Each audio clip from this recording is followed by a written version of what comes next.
자, 그러면 이렇게 기를 쓰고 선행학습해서 영재고에 진학하려는 이유가 뭘까요? 정부가 애초에 목표한 나라의 인재가 되기 위해서일까요? 아니면 명문대 입학을 위한 보증수표를 받기 위해서일까요? 교육당국의 깊은 고민이 필요해 보입니다. 이어서 전동혁 기자입니다. 영재고에 입학을 해도 수업을 따라가기 위한 사교육은 계속됩니다. 토요일날 수업 끝나고 같이 수업 듣는 친구들끼리 밴을 타고 그리고 대치동에 가서 수업을 듣고 평균적으로 4개 정도 다녔거든요. 일주일에 60만 원씩, 그러니까 52주를 치면은 3천.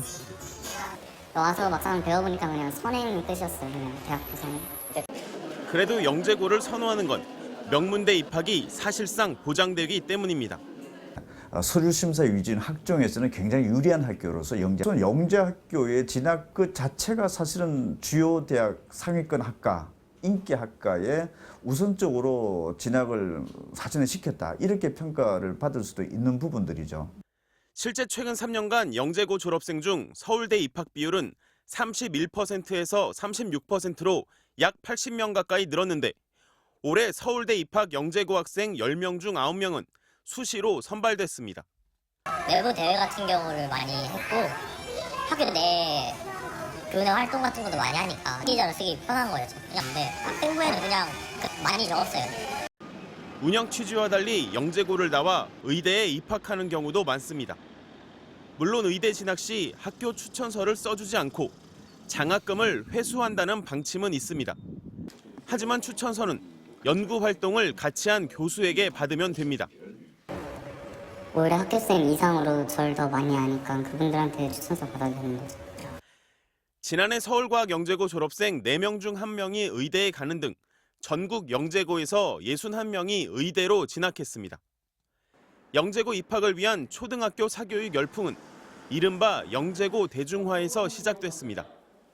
지난 2008년 이명박 정부가 전국 단 한 곳이었던 영재고를 8곳으로 늘렸는데 영재고는 선행학습 금지 예외 대상이어서 고등학교, 대학교 수준의 문제를 출제해 학생들을 뽑을 수 있습니다.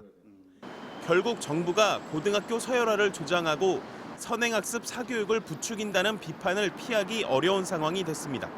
하지만 정부는 이런 문제는 외면한 채 과학기술부 144억여 원 등 교육부, 시도교육청을 통틀어 한 해 수백억 원의 국가 예산을 영재교육에 투입하고 있습니다. 국민 세금을 많이 들여서 이렇게 영재 학교를 운영하는 정도가 되려면 그만한 어떤 타당성이 있어야 될 거 아니에요? 이런 학교라면 굳이 그렇게 많은 돈을 들여서 운영할 필요가 없겠죠. 영재교육이 정말 특출난 인재를 발굴하고 육성하기 위한 취지라면 영재고가 아니라 입시 경쟁과는 관계없는 별도의 기관이 더욱 부합한다는 지적입니다. 무엇보다 선행학습 금지법을 영재학교 입시에도 적용하는 것이 시급하다는 목소리가 커지고 있습니다. MBC 뉴스 전동혁입니다.